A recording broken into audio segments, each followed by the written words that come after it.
که تا تاریخ نمیدونسته، تا تاریخ پیغمبر اختا نمیدونسته است. از همین خاطر واقعا اندیشه کردم که کاری که ما و شما میکنیم بهترین کار بوده است، بسیار علمی نافع بوده است. از همین خاطر ان شاء الله صحبتمون را دوام دادن میگیریم. ما هفته گذشته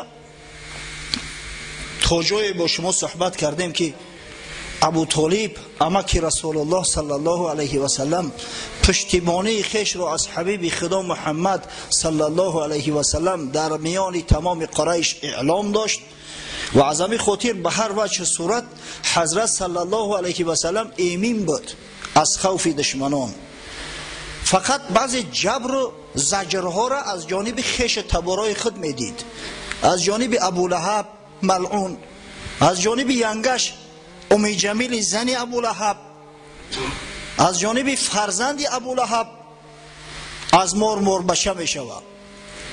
اما دیگران جرأت نمی کردن که به حبیب خدا صلی الله علیه و سلم یگان جور و ظلم روا ببینند، به هر وجه می ترسیدن، زیرا خاندان هاشم یک خاندان بسیار قوی و با شخصانی که میخواهید وزن بگیره، یعنی که بزبله شوین، کچاک شوین، برای شما سمیونوان ارگینال شفافرما رو توصیه میدیم که از 9 تا 12 کیلوگرم وزن میدهد. برای دسترس کردن همه چیز ارگینالش شما تنها از شفافرما پیدا کردن میتونید، چون که با باوری کامل چیزا شما میگیرید. برای دسترس کردن رقم ها در شبکه پروفیل میشه یا اینکه در کامنتاریا وزن نویسید. و همچنین بنی مطلب هم با آنها پیوسته بودند، بسیار جنگاورهای جسور و شرار داشتند، از جمله حمزه ابن عبدالمطلب که سروری شیرمردای قریش حساب میخورد، یکی از پهلوانای عصر زمان خودش بود. فقط بار ابو جهل ملعون صبر و طاقت از دست داد و در نزد خانه خدا نسبت پیامبر خدا صلی الله علیه و سلم اهانت روا دید، دشنام و حقارت کرد حضرت.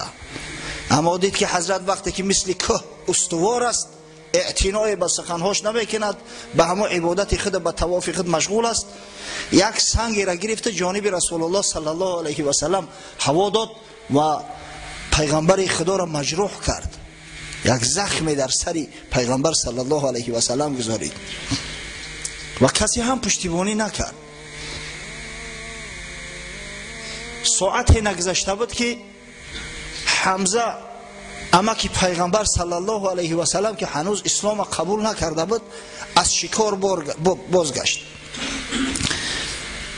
کمان شکاری در دست و در سر کتفش پرنده ها و خرگوش های شکار کردگیش آویزان می آمد که یک کنیز دیدش، گفت خبرش کرد. و بعضی روایات کنیز امیه ابن خلف گفت برادرزاده تا مجروح کرد ابو جهل در نزد خانه خدا. حمزه یک روز نزد کعبه اومد، دید که در حجر اسماعیل علیه السلام ابو جهل همراه چند نفر از رفیقاش نشسته است.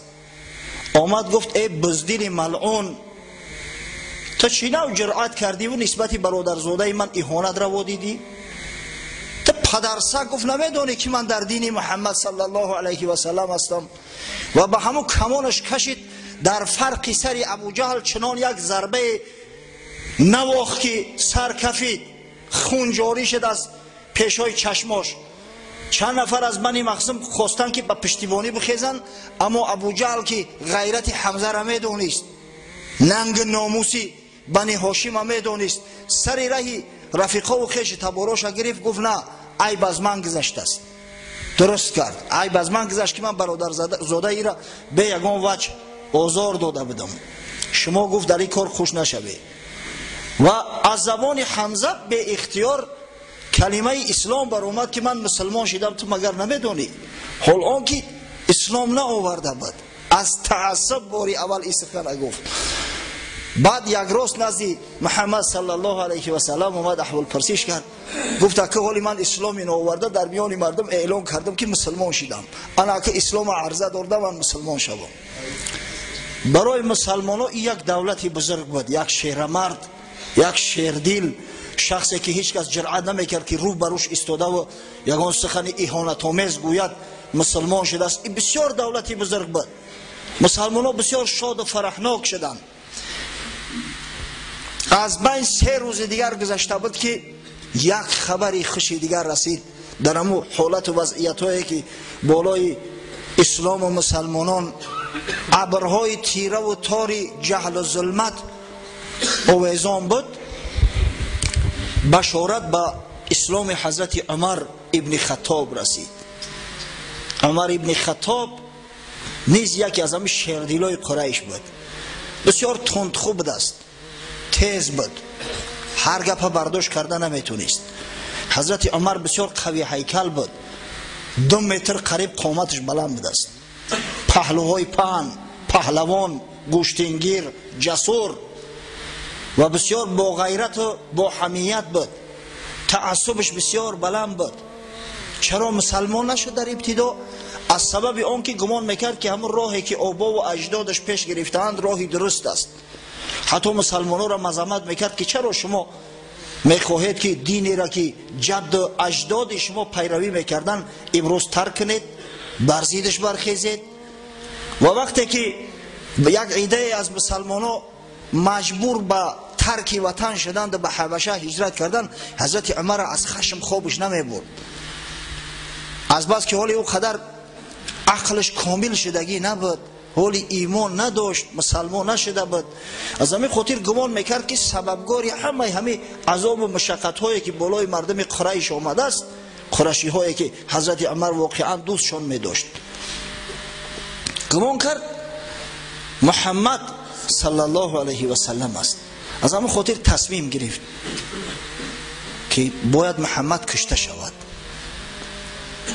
در بعضی روایات اومده است که بار عمر ابن خطاب نزد خانه خدا نشسته بود، شب بود، در پهلوش پیغمبر خدا صلی الله علیه و سلم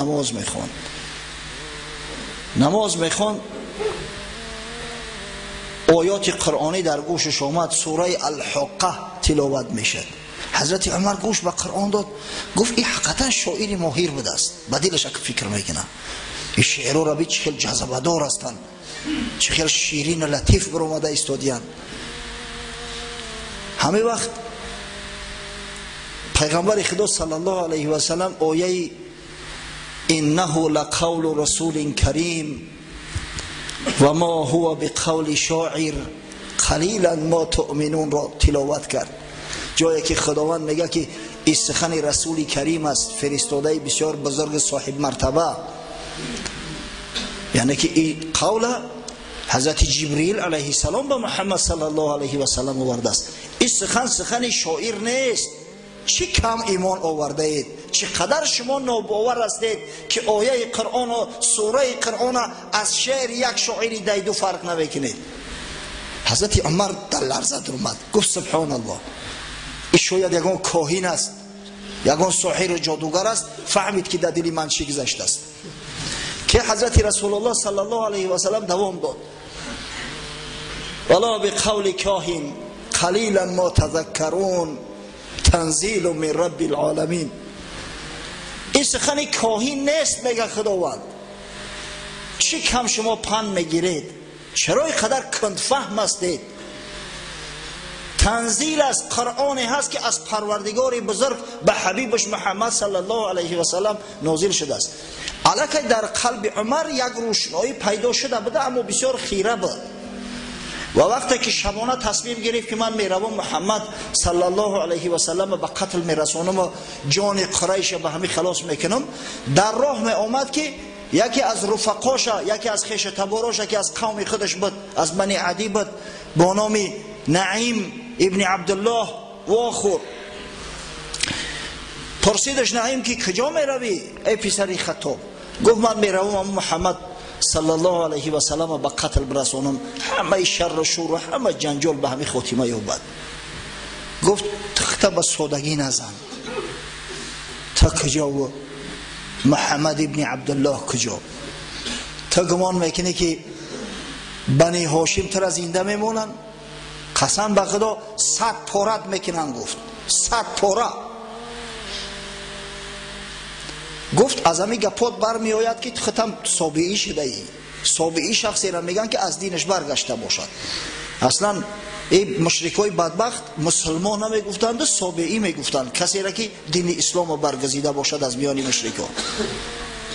گفت تو از این گپی عجیبتر برات نقل کنم، مسلمان شدن من تو به تعجب بیارد؟ از این چیزی عجیبتر نقلت کنم؟ خواهرت فاطمه و یزنت سعید ابن زید هم سابعی شدیان. وقت این سخن حضرت عمر شنید، شمشیری برهنه در دست جانب خانه همو یزنش رهسپار شد. یزنش با پسر عمکش هم هست.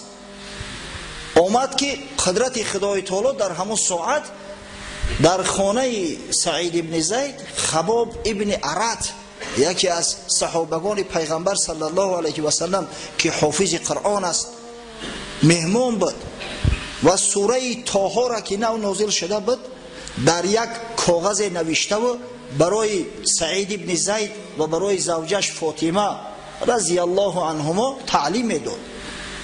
ناخواست صدای عمر شنید، از عمر می ترسیدن. واقعا بیچاره خباب گفت که مرا در یک جا پنهان کنه که از شر این ظالم خدا پناه بده. میکشم. گرفتن در یک خانه دیگه پنهانش کردن. حضرت عمر داخل خانه شد، سلام علیک کرد. گفت چی صدا بود که من شنیدم؟ صدای خانشی چی بود؟ یزنش گفت صدای چیزی نبود، در گوشت آمده است، به هم دیگر صحبت میکردیم. بعد گفت من شنیدم یا سعید که شما از دین پدر جد اجدادتان رو تافته اید، دین دیگر را اختیار کرده اید، هیچ عقل داره؟ سعید گفت یا عمر، اگر دینی غیر دینی دیگر از دین جد اجداد ما بهتر باشد، دین حقیقی باشد چی؟ دیگر داشت نداد. حضرت عمر یک مشت در دهن یزنش کوفت، بیچاره یزنش رفت به تخته پشت زد. فاطمه وقتی حال شوهر شدید، این شوهر بسیار عزیز می شود، خاصتا که با شوهری خوب باشد، شوهری بعدل باشد، محب باشد. پرید خست بیچاره، خواست سری رای اکش بگیره که یک شپاتی دیگر خواهرش زد، بنی خواهرش شکست، همه در خون آغشته در بالای شوهرش رفتی. اما زن شیردل از جاش خست گفت بله من مسلمان شدم، اشهد ان لا اله الا الله و اشهد ان محمدا عبده و رسوله. یگان گپ دیگر داری؟ گفت ما رای حق پیدا کردیم، خداوند هدایت می‌کرده است. حضرت عمر رعشه گرفت، از یک طرف دید خواهرش در خون آلوده. همین شیردیلا جوان مردا وقتی که ببینن که یگان کودک گریه میکنه یا یگان زنک گریه میکنه، با بسیار غمگین هم میشوند، بسیار یک قلب لطیف و نرم دارن. خواهرش در اون حالت دید که از نشبه یگان وجهی زد است، پشیمان شد. گفت این چی کاغذ است در دستت؟ که همین کاغذ من در تیمم بخونم. گفت پلیدی، ناپاکی، غیرتی زن ببینه. ای برادر، خود در این اکسیر زن، کم نباید صدقی مرد از صدقی زن. مرگی تواری مرده که غیرت یک زن نداشته باشی. گفت تو پلیدی، تو ناپاکی، تو نجیسی. این ورق پاکیزه و تازه قرآنی عظیم شأن است، تو حق نداری ای را بقپی. برا گفت اول غسل کن، بعد بیا اجازت به تو بخون. حضرت عمر رفت غسل کرد، آمد گرفت سوره طه را شروع کرد. بسم الله الرحمن الرحیم. سبحان الله. گفت چی نام های زیبا، چی نام های بزرگ. بسم الله الرحمن الرحیم مشرکان هم میگفتن، وقتی که یگان مکتوب می نوشتن شروع میکردن بسمک اللهم، بسمک اللهم. این رحمان و رحیم او نمیشناختن، نمیدونستن. گفت چقدر نام های زیبا، مهربان ترین مهربان ها، بخشاینده. بعد خواند تا آیه 16 سوره طه اومد. اعوذ بالله من الشیطان الرجیم. اننی انا الله لا اله الا انا فاعبدنی و اقیم الصلاة لذکری. جایی که خداوند متعال میگوید که این است جز این نیست که الله یگانه معبودی بر حق من هستم، غیر من معبودی دیگری نیست، پس عبادت مرا کن و برای ذکر من، برای گرفتن نام من نماز بخوان، یادی مرا کن و عقیب الصلاة للذکر. گفت من چه بگم که رفیق شما شوم؟ چیکار کنم که مسلمان شوم؟ گفتم باید کلمه عرضه کنی. گفت کجاست محمد صلی الله علیه و سلم؟ گفتن در خانه ارقم ابن ابی ارقم. ارقم ابن ابی ارقم یک حجره داشت، مکان اجتماعی مسلمان ها بود. در اونجا جمع اومدن به کوه صفا نزدیک بود. هر وقت میخواستن نماز بخونن یا طواف کنن میفرمودن از خانه ارقم ابن ابی ارقم میخوندن و با بالا خانه میبرمدن، همون مکانشو همونجا بود. از چنگال مشرکارم خلاص بدن به خانه خدارم نزدیک. حضرت عمر شمشیر در کتفش ماند و آمد در خانه ارقم کوفت. از سراخی در یک نفر از مسلمانای بیچاره نگاه کرد. بسیار عاجز بدن مسلمانا، اونایی که با اندک غیرتی بیشتر داشتن، قوت توانایی زیادتر داشته بودن، همه حبشه رفته بودن. 83 نفر مرد. این بدگی ها بیچاره ها سابق غلام ها بودن، آدم های عاجز و بیچاره بودن. وقتی عمر دید بیچاره دیگه در دهشت افتاد، آمد ندا را برداشت، گفت یا رسول الله صلی الله علیه و سلم. عمر آمد از شمشیر حمایل کرده. حضرت حمزه بود گفت چقدر شما داد رفیقان میبرداره، چی بانگی استراب زده؟ آمد است بسیار کاری خوب کرده است، در بکشوی. گفت اگر با کاری خیر اومد خوب استقبالش میکنیم، نه که اگر نیتی بد داشته باشه با همون شمشیر خودش میکشیمش. شما چی ترسیده؟ در باز کنه. در باز کردن. حضرت عمر آمد السلام علیکم گفت. حضرت رسول الله صلی الله علیه و سلم از تسمه‌ای که در او شمشیر آویزان بود گرفت و از یاخه حضرت عمر گفت ای عمر تا کی به جان خودت جبر میکنی؟ تا از خدا نمیترسی؟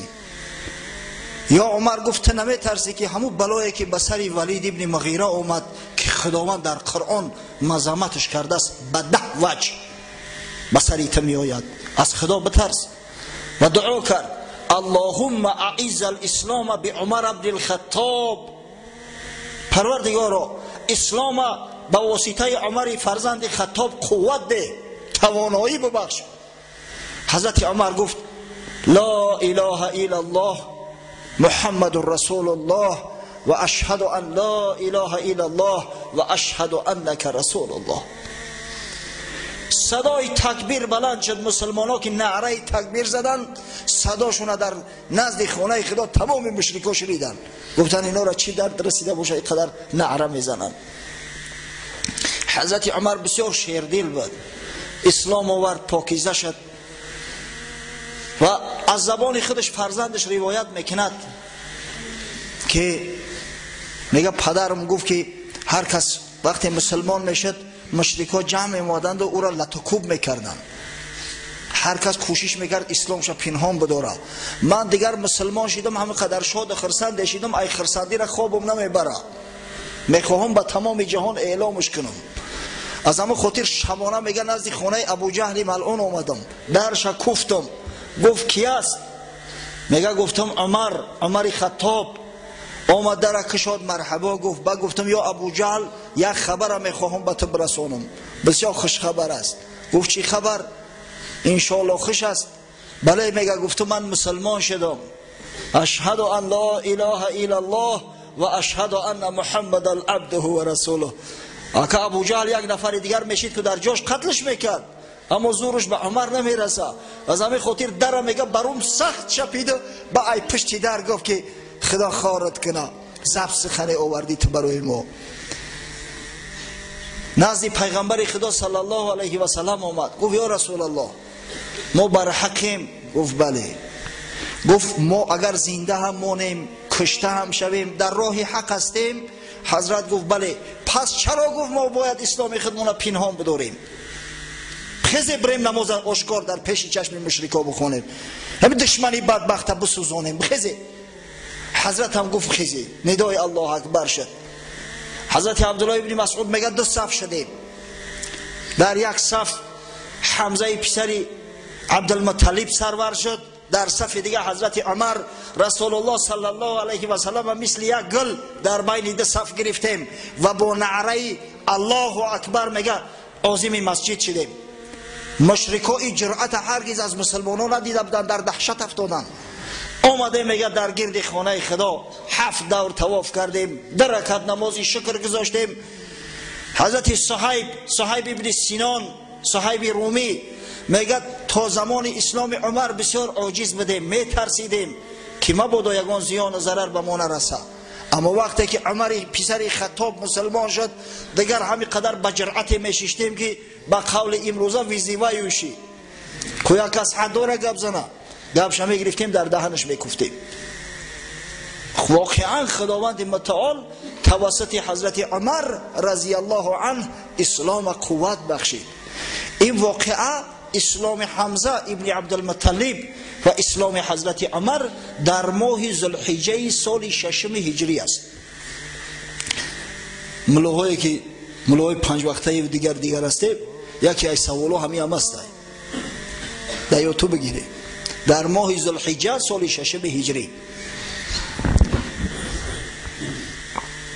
واقعا وقتی که مشرکا این حال دیدن که حمزه مسلمان شد، عمر مسلمان شد، مسلمانو قوت گرفتن، مسلمانو دیگر آشکار میان نماز در پیش خانه کعبه میخونن، پروای مشرکان میکنن. جمع آمدن گفتن به این راه کار بود نمیشه. اگر ما به همین شکل آرام بیستیم تمام مکه و تمام قبایل عرب اینو مسلمان میکنن.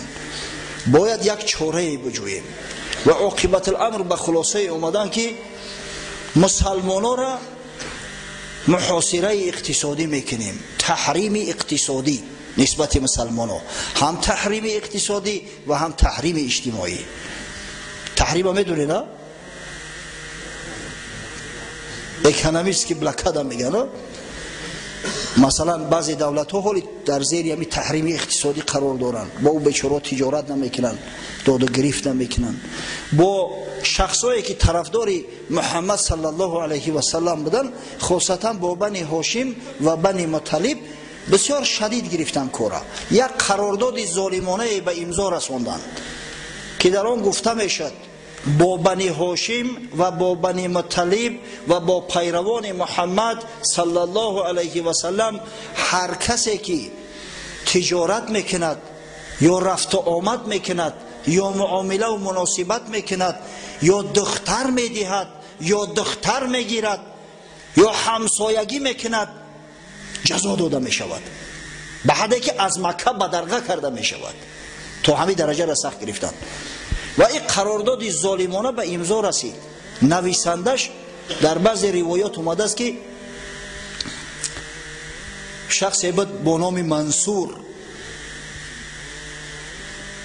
اما آنچنانه که شیخ مبارک فوری در کتاب رحیق مختوم تاکید میکند، میگد که نه روایتی نوشته شدن قیدنامه به دست منصور ابن هشام است والله اعلم، و نه به دست نظر ابن حارث درست نیست، بلکه نویسنده آن یک شخصی بدبختی بود، یک مبغوض بود با نام بغیض ابن عامر. حضرت رسول الله صلی الله علیه و سلم وقتی که همون قرارداد نوشت، بغیض ابن عامر دعا کرد که خداوند دستش خشک کردن و دستش مفلوج شد، دستش خشک شد. این بدبخته قرارداد گرفتن در داخل کعبه در دیوار چسباندند. بعد روزای سخت به سر مسلمان ها و به سر بنی هاشم آمد.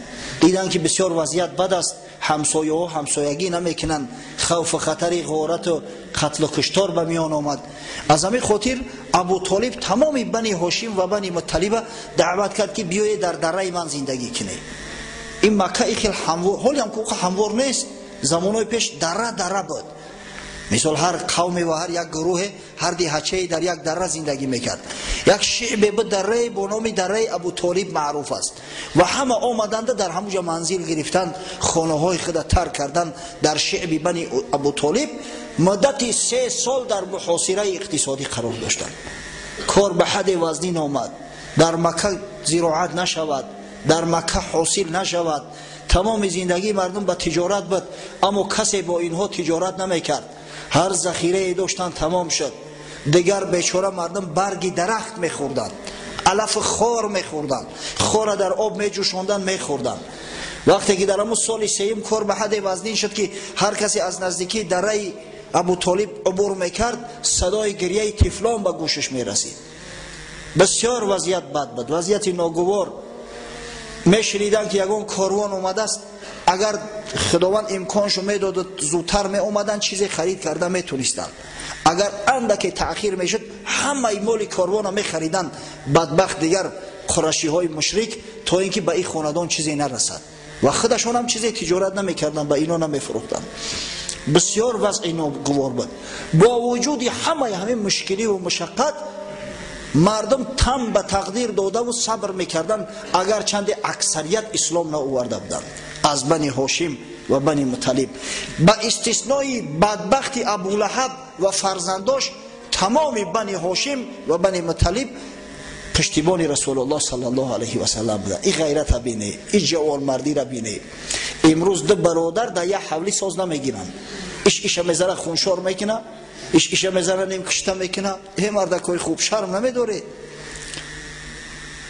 نخوام و سیله رحمه مثل مشرک، یک مشرکایی که یعنی اسلام نآورده بودن رعایت کردن نتونیم. از برای خدا از بحر جان و مالشو گذاشتن همون مردکا.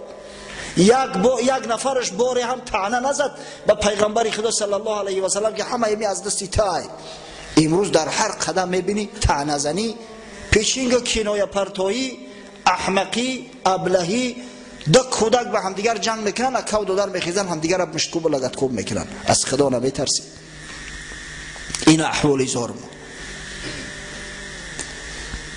قصه کوتاه از ماه محرم سال 7 هجری تا ماه محرم سال 10 هجری بنی هاشم و بنی مطلب همراه رسول الله صلی الله علیه و سلم در محاصره اقتصادی قرار داشتند. یک مرد بود با نام هشام ابن عمرو، خش تبار مادری بنی هاشم بود از جانب مادر. روز به نزد زهیر ابن ابی امیه آمد. زهیر ابن ابی امیه پسر عمه پیغمبر است. مادرش عاتیکه دختر عبدالمطلب است. گفت ای زهیر، تو از خدا شرم نمیداری؟ سکه کده لباسای تازه و آزاده را میپوشی. بسیار زکه به دست زهیر، لباسای بسیار زیبا و خوشرو میپوشید. بهترین طعام گلی طعام میخوری، در صورتی که خیش تبارای تو دائی و تقایی تو همه در عذاب و مشقتن. پگه در پیش خدا تو چی جواب بگو؟ شرم نمیداری؟ زهیر گفت از دست من تنها چی کار میآید به دست در مقابل این ظالم ها؟ گفت تنها نیستی.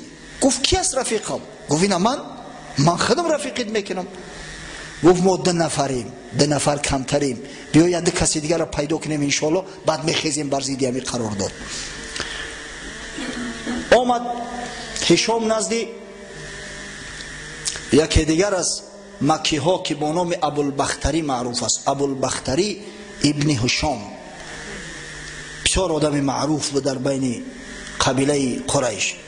گفت یا ابوالبختری، من میدانم که تو راضی نیستی به همین قرار داد، زیرا بسیار ظالمانه است. تو تمام قریشی ها را دوست می‌داری، به همش محبت داری، زیرا خویش اقربا هستید. تو آیا راضی میشوی که خودت بخوری و بنوشی و خیش تبارای تو اقربای تو در عذاب و مشقت باشند؟ ابوالبختری گفت من 100 بیزارم از این قرار داد، نه که از دست من چکار میآید تنها. گفت تنها نیستی، من همراه زهیر رفیقای تیم 3 نفریم، بیا 1-2 نفر دیگر را پیدا کنیم خروج کنیم. گفت بسیار خوب، من قبول دارم. به همین نوع نزد مطعم ابن عدی آمدن. این هم یکی از سرورای قریش است، بسیار شیردل بود. این هم شریک گرفتن و شریک پنجم شو زمعه ابن اسود. زمعه ابن اسود و نزد خانه کعبه آمدن. هر 5 نفر اول به خلاصه آمدن، قرارداد نقشه و پلن کار کشیدند و بعد جدا جدا آمدن که تا مردم گمان نکنن که اینو یگان سوی قصد پیشکی مطرح کرده باشند. زهیر در ابتدا خیست. زهیر ابن ابی امیه فرزند عاتیکه پسر عمه پیغمبر صلی الله علیه و سلم بهترین لباس در بدن کرده است. همین لباس اگر لباس آزاده و خوشرو باشه با انسان یک صلابت میتنه. هم ببینی اگر یک آدم سر لباسش خوشرو باشه معرکه دم برود تست میگیرن ای بری بالا میشینوننش تست قبول کنه. گفتم یک رئیسی رفیق داشتیم بسیار بچه خوب، از کار که میبرمد گلستوکش میگرفت، نه که همون شوفیرش بگیم که تلخ بگیم شوفیر بگیم چی بگیم، او با فکرم در جوگای خوبش هم گلستوکش نمیکشوید دایم در گردنش. بعد حزل میکرد همین رئیس که میریم همین رئیس خیال میکنن من گلستوک ندارم میگذرنن ای بری بالا بشینونن مرا میگه قطعی شوفیرا میبرن جو میکنن با میگه که اخی رئیس هم این سر لباس انسان یک صلابت میبخشه. کوشش کنه که لباسای تازه و آزاده و خوشرو پوشه. همین مسلمان لباسش تازه و آزاده میشه. با این میک‌های نوپگدی هیچ که حرمت نمیکنه. تازه آزاده خوشروک پوشه. همین برای جوانا با همین شیم کستون چیزی آن داره. همین قدر خوشرو کرتای سفید پوشه، تازه حق باشه، خوشرو باشه، آزاده باشه. یک شاعر میگه تجمل بالثياب ولا تبالی فإن العين فوق الاختبار. لباسای زیبا بپوش، اختبار لباس زیبا آزاده کن، پروا نکن، زیرا چشم پیش از اختبار است، پیش از عقل علم است. اول مردم با چشم میبینن با گپ میشنون با علم دانش ایتر بعد معین میکنن که تی اگه سواد داری یا نداری. پادیاش کی استریچه یاد ببین فإن العين فوق الاختبار فلو جعل الثياب على حمار لقال الناس یا لك من حمار. میگه اگر همین خره که خره اگر همون را یگان تقمی خشرو بزنن یگان زینی فسانش بزنن در گردنش یگان زنگولچه آویزان کنن کسی بگذره میگه ایتا خری خشرویه اگر همین خر خشروگی داره آخی. میگه همون سر دهنش نخته و تقماش اگر خشرو باشه بعضیا با هم قضا و قدارن اسپورا دیده میخوای با نقرگی میزنن زینت میتن اگر همون خیلی باشه میگه ایتا خری خشروه. از همون خودیرم زهیر لباسای بسیار تازه و آزاده در بر کرده بود، در میان مردم خیست گفت یا معشر القریش، ای مردم قریش. همه متوجه شدن. گفت شما را به خدا قسم ای خدا شرم نمیداره نخوام و بخوریم بآشامیم زندگی کنیم زن بگیریم راحت داشته باشیم. بنی هاشم و بنی مطلب کیار رفقای ما هستند، خیش تبارای ما هستند، بیگانه نیستند. اینا فرزندای مطلب هستند که یک زمان سروری قریش بود در عذاب و مشقت. این چی نامردی است؟ باید همون قراردادی ظالمانه پاره شود. ابو جهل ششته بود گفت تو کذاب دروغ میگوی نامعقول کردی او را پاره نمیکنی. که مطعم ابن عدی ششته بود گفت نامعقول کردی دروغگو تویی چنی دهنت گپ زن راست میگه اون مردک. اکم مطعم ابن عدی با ظاهر خیش تبار نیستن، اینو اکاو دودر نیستن که بگن که یو سوی قصد کردین. ابو جهل دیگه حیران شد. خیست زمعه ابن اسود گفت هر شما قسم به خدا راست گفته، هر کسی که ذره انصاف داشته باشه گپ شما رو تصدیق میکنه، کج بشینه راست بگو، قرارداد ظالمانه باید پاره شود. همین وقت از یک گوشه دیگه هشام ابن عمرو خیست، از یک گوشه دیگه ابوالبختری خیست، گفتن ما راضی هستیم، غلاغوله را برداشتن. دیگر ابو جهل فهمید که پیشکی نقشه کشیدگی است. گفت این نقشه شبانه خلوت در کدوم خانه کشیده شده است. این مردم در اینجا فقط یک سپکتاکل نشان دادن اما دیگه کار از دست رفته بود. همین وقت ابو طالب اما که پیغمبر صلی الله علیه و سلم که در یک گوشه بیچاره نشسته بود، موی سفید بیمار بود و رسول الله صلی الله علیه و سلم براش خبر داده بود. گفت که همون قرارداد ظالمانه را موریانه خورد است. موریانه را میدونه؟ کریا مول میگم به روسی. او زمانهای پیش یا در پوست می نوشتن، این پوست همه عجلش همون کریا یخده را میخرش. قرارداد موریانه خورد است گفت پیغمبر صلی الله علیه و سلم. برای قریشی ها را خبر کرد که دیگه این چی نمونده است. ابو طالب هم از جاش خیست گفت من یک سخن میخواهم بگم. محمد صلی الله علیه و سلم مرا آگاه کرد که خدا میگه به من خبر داد که همون قرارداد شده موریانه خورده است.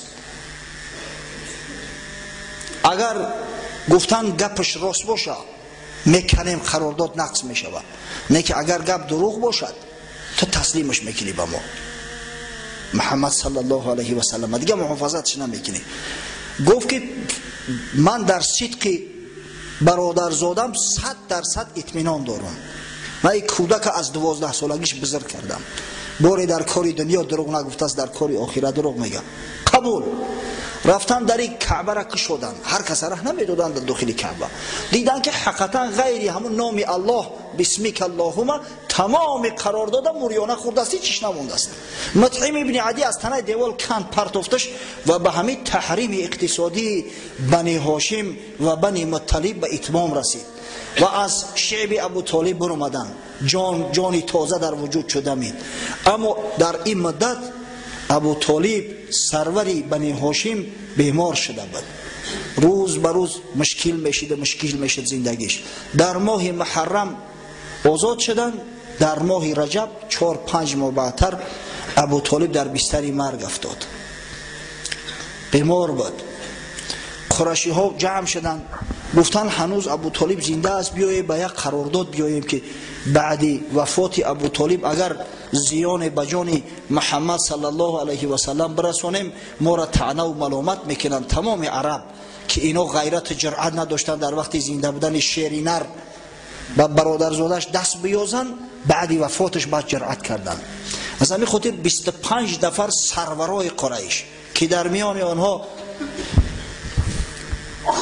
عتبه و شیبه و امیه ابن خلف و ابو سفیان ابن حرب و ابی ابن خلف و عقبه ابن ابی معیط و دیگر سرورای قریش بودند، نزد ابو طالب تشریف آوردند. گفتند یا ابو طالب قبل از او که این دنیا را ترک کنی بین ما و بین برادرزادت یک حکم کن، ما را خیلی در حالت دشمنی نگذار. امروز ما آمدیم که همین قرارداد کرده شود، هر شرط دارد بگذارد ما شرط قبول میکنیم، فقط با ما صلح و صلاح کند، من بعد بین ما جنگ نباشه. مال میخواهد، زن میخواهد، سروری میخواهد، همش میتیمش، فقط همین مقصد هم به توی ما را دشنام نتا، برزید ما مردم نشوراند. ابو طالب گفت یا محمد صلی الله علیه و سلم تو چی میگوی؟ گفت عمک جان من هم یک پیشنهاد دارم، هم یک کلمه را برای همین مردم عرض میکنم، والله نه مالشون طلب دارم، نه وظیفه و منصب طلب دارم، نه زن طلب دارم، هیچی، برای فایده و منفعت خودشو همین یک کلمه را میخواهم که بگن تا اینکه خدای تعالی سعادت دارین نصیب شو بگردونه، تمام عرب و عجم مطیع شو کنه، سروری همه عالم شود، فقط همین یک کلمه. ابو جهل گفت چه کلمه؟ 100 کلمه بگوی قبول میکنیم، سروری عالم بشیم، پادشاه عرب و عجم بشیم، سعادت دارین نصیب بگرده، چرا قبول نمیکنیم؟ چه کلمه است؟ گفت بگوید لا اله الا الله محمد رسول الله. دستا را به هم زدن، تکیدن به نشانه تاسف، گفتم بین ما و بین این مردک چیز روخ را میتا. ای مردکای خوب، از شما گفت چیز من زیاد طلب نکردم، او شما را چی زور تو میآید از گفتن این کلمه؟ الله هم میدونه که خالق آسمان و زمین است، شما میدانید بر حقی من فرستاده خدا هستم، آخه چرا قبول نمیکنید؟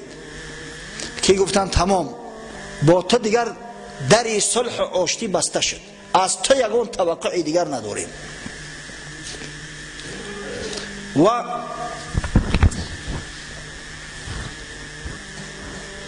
ابو طالب در ماه رجب سال 10 بعثت جناب سرور عالم، در بعض جا شاید من هجرت گفته باشم، اگر هجرت گفته باشم غلط گفتم، ولی ما به هجرت نرسیده ایم، همه همون سالهای گفته استم سالهای بعثت است، از زمانی به پیغمبری مبعوث شدن رسول الله صلی الله علیه و سلم حساب می شود.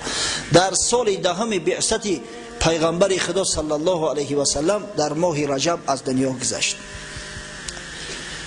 قبل از وفاتش ابو جهل ملعون همراه عبدالله ابن ابی امیه به عیادت ابو طالب آمده بودند. در گوشه نشسته پیغمبر خدا صلی الله علیه و سلم نزد عمکش آمد، دستش گرفت، بوسید، گفت عمک جان قبل از او که جان تسلیم کنی بگو لا اله الا الله محمد رسول الله تا به همین کلمه من حجاب تا از آتش دوزخ شوم.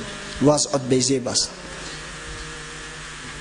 یا عم قل لا اله الا الله کلمه احاج لك بها عند الله.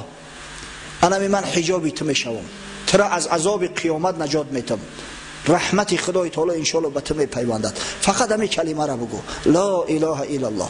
ابو طالب میخواست گپ زنه، همین وقت بدبختی ابو جهل از یک گوشه صداش بلند کرد که یا ابو طالب تو دینی پدرت عبدالمطلب ترک میکنی، دینی پدرت یک امر مدید عبادت کردی و پیروی کردی امروز ترکش میکنی. و از بس که ابو طالب از هدایت خداوندی که محروم بود، ببینه که این هدایت این توفیق چه دولتی بزرگ است. در آخرین لحظه علی ملت عبدالمطلب گویان جان و جان آفرین تسلیم کرد، به کفر از دنیا رفت. اهل سنت و الجماعت اتفاق دارن برادر و عزیز. گپای هر خیله اگر شنیدید بفهمید که گوینده سخن اهل سنت و الجماعت نیست، از اهل تشیع است. هر کسی گوید که ابو طالب با ایمان مرده است، زیرا در صحیح ترین کتاب ها بعد قرآن عظیم شان در صحیح بخاری و صحیح مسلم روایتی با کفر مردن ابو طالب عمک پیغمبر صلی الله علیه و سلم آمده است. پس این چی نعمتی بزرگ است که خدای تعالی میسر ما و شما گردان. توفیق رفیق است به هر کس نرسد، نقش پری طاووس به کرگس نرسد. ابو طالب که از سن 12 سالگی پیغمبر خدا صلی الله علیه و سلم مثل یک گوشه جگرش تربیه کرد، نگذاشت که خار در پاش بخلد، نگذاشت که یک دشمن ذره ظلم جور نسبت رسول الله صلی الله علیه و سلم روا ببیند.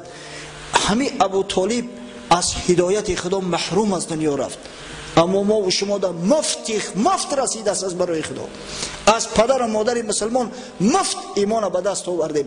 افسوس و صد افسوس که نه همیشه به قدر این نعمتی بزرگ میرسیم. البته از بس که ابو طالب دفاع از پیغمبر میکرد، حال او از حال دیگر مشرکان فرق میکند.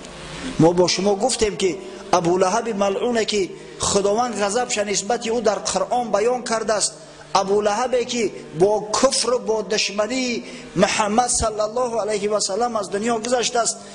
در کتاب‌های صحیح از جمله در صحیح بخاری اومده است که در خواب یک نفر از اقربای خود میزند، یک نفر از برادراش، و وقتی از او احوال پرسی میکند که چه حال داری، گفت که بسیار عذابم شدید است، اما هر شب دوشنبه به خاطر خشنودی که به تولد محمد صلی الله علیه و سلم ابراز نمودم و کنیزم سویبه را آزاد کردم، خداوند از میان دو انگشتم، نرانگشت و انگشت اشاره، یک آب شیرین پیدا میکنه، همون را میمکم.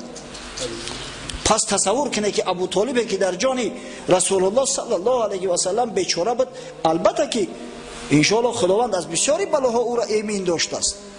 بخاری روایت میکند از عباس عمکی رسول الله صلی الله علیه و سلم، حضرت عباس میگه پیش پیغمبر خدا صلی الله علیه و سلم تشریف آوردم، میگه گفتم یا رسول الله هل نفعت ابا طالب بشیء؟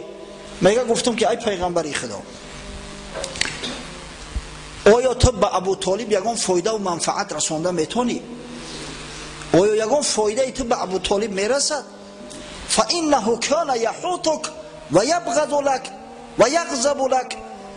ابو طالب تا زمانی که زنده بود ترا دفاع میکرد، ترا با مواظبت غمخوری محافظت میکرد، به خاطر تو شده به تمام قریش غضب اظهار کرده است. آیا از یگان فایده و منفعت میرسد به ابو طالب؟ حضرت صلی الله علیه و سلم در جواب فرمود نعم هو فی زحزاح من نار لولا انا لکان فی درک الاسفل من النار. گفت بله ابو طالب امروز در آستانه دوزخ است، در جایی است که آتش از بجلک پا بالا نمیبروید تا همین بجلک پاش در داخل علوه.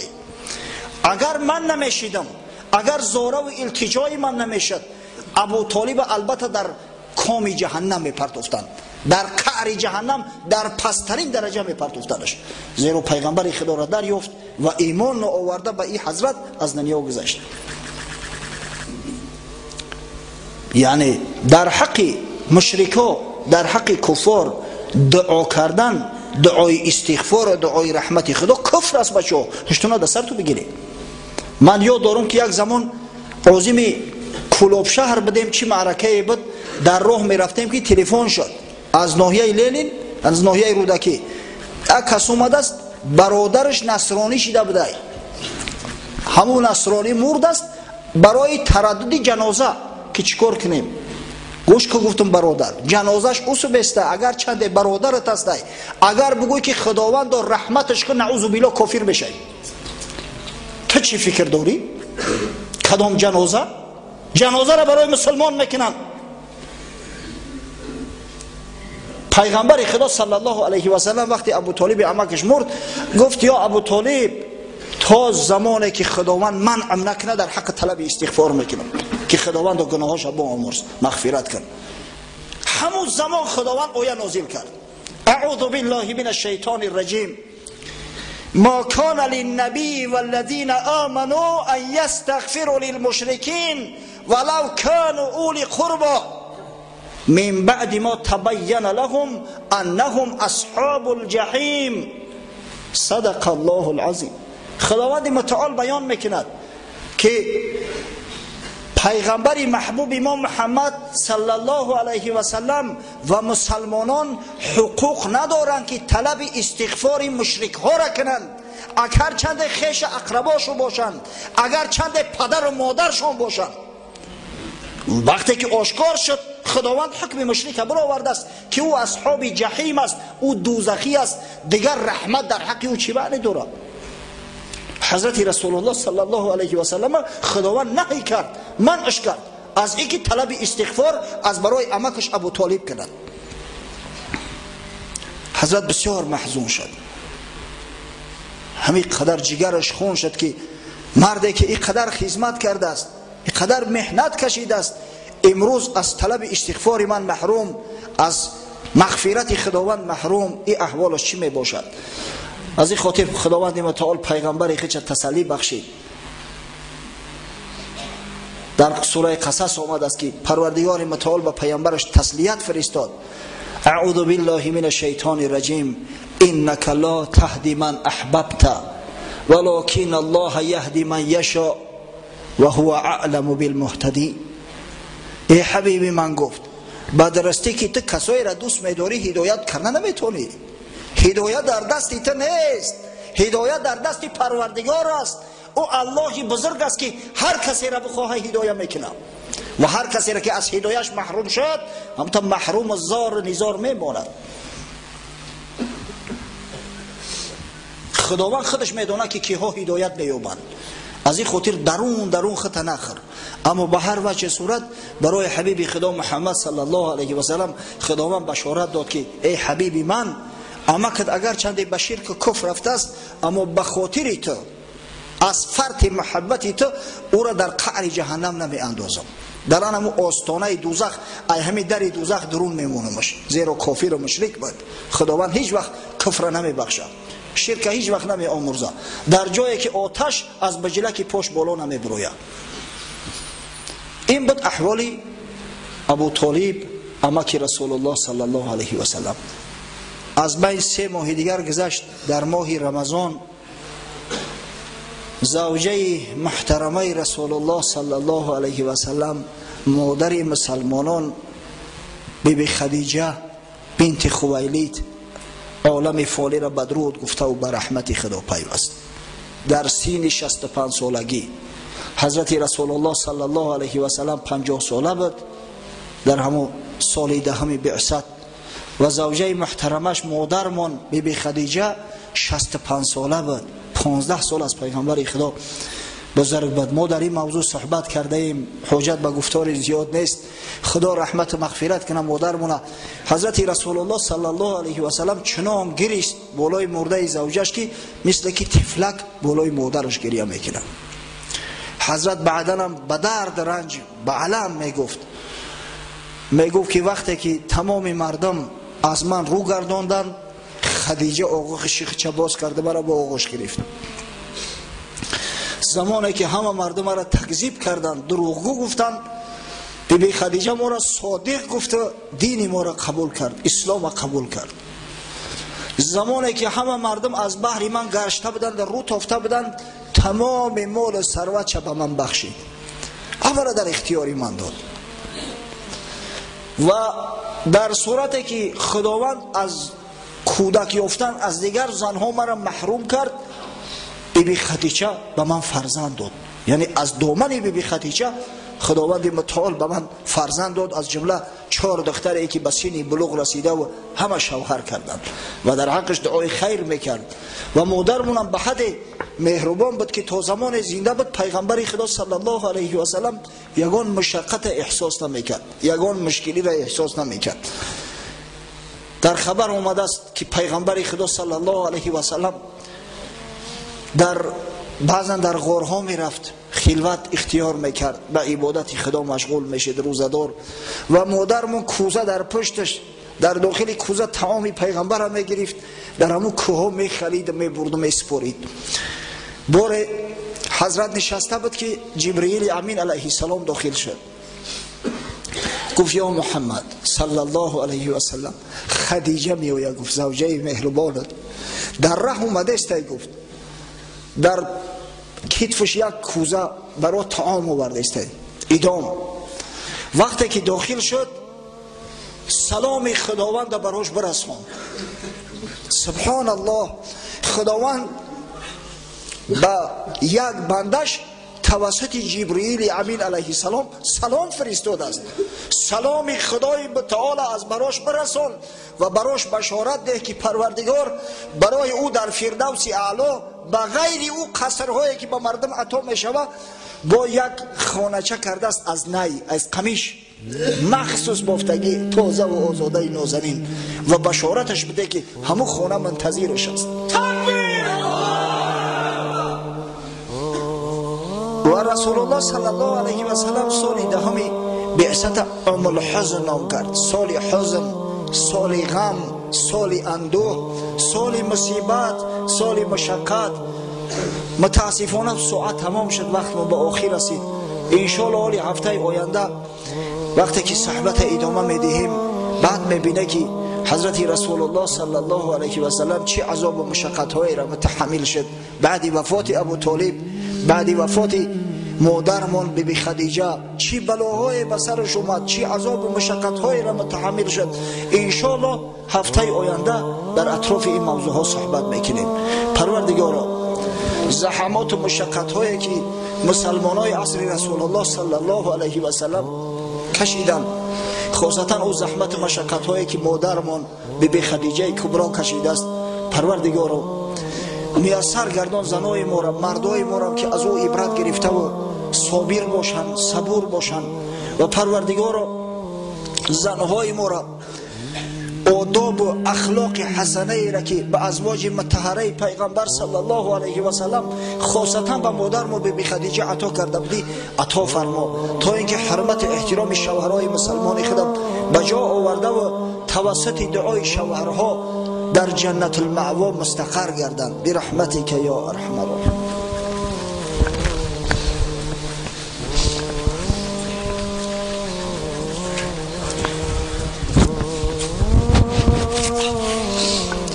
در حق یک عید برادران دعا میکنیم. برادر ما حاجی سفر، این حاجی سفرو بسیارن، با نگه که همیشه در حق یک کس دعا میکنه. یک حاجی سفری هم سبق داریم، خدا نگهبانش باشه، پروردگار سعادتی دارین نصیب روزیش بگردونه. در حق برادر ما حاجی سلطان که خداوند جمیع مراد و مقصوداش حاصل بسازه و فرزنداش هم مثل خودش محیب بزرگ بسازه. در حق برادر حاجی فرخ که بسیار محیب است و مهربان است، خداوند نگهبانش باشه دعا میکنیم. در حق یک خواهر اسلامی که آرزوی فرزنددار شدن در دل دارد و در حق تمام خواهرای اسلامی در زمین، تمام دخترامون از جمله دخترچه خودم ولی فرزند نداره، دعا میکنیم پروردگار براشون فرزندای صالح مسلمان نوری چشم خادل دین مبین اسلام عطا فرما.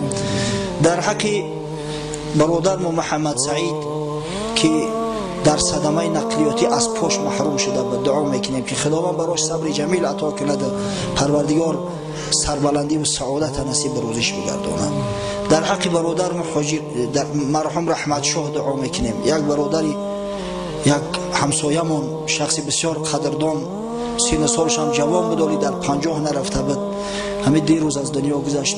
دعا میکنیم که خداوند رحمت مغفرتش کنه، پروردگار در جواری رحمتش مستقرش بگرداند و خداوند به پدر موسفیدش حاجی جمیل در این مصیبتی بسر صبر جمیل ارزانی دارد. در حق برادر حاجی تیمرشاه دعا میکنیم که پروردگار در کسب و کار زندگیش برکت عطا کند. در حق استاد داملو محمدی که حال بیمار است و در حق ایشان عبدالشکر که بیمار هستند دعا میکنیم پروردگار رو براشون شفای کامل و عاجل عطا فرما و سایه‌شون از سر قوم‌ها و از سر فرزنداشو کم نگردان.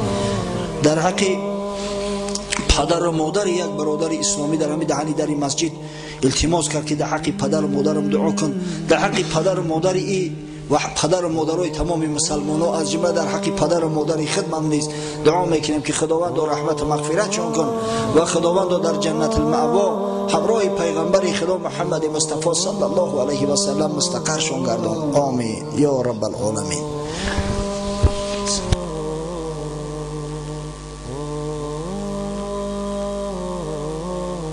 هفته گذشته آیه سجده تلاوت کرده بودیم، همین خیلی کار بود. به همه برادرایی که همه آیه سجده را شنیدین یک سجده تلاوت واجب شده است. من گمان کردم اگه شما انشالله خودتون میفهمی اوخی انشالله قوم این مسجد همش میدونن سجده تلاوت از جد قایم میشوی رو جانب قبله با نیت سجده تلاوت حجت نیست که به زبان بگوی، اما در دل نیت میکنی نیت سجده تلاوت الله اکبر گفته سجده میکنی، رکوع نداره، اما الله اکبر میگوی سجده میکنی و در هنگام سجده 3 بار سبحان ربی الاعلا یعنی تسبیحای سجده را میگوی، بعد با الله اکبر گفته میشینی یا نیمخیز میشه، بعد میشینی اوش اختیارت به دست خودت.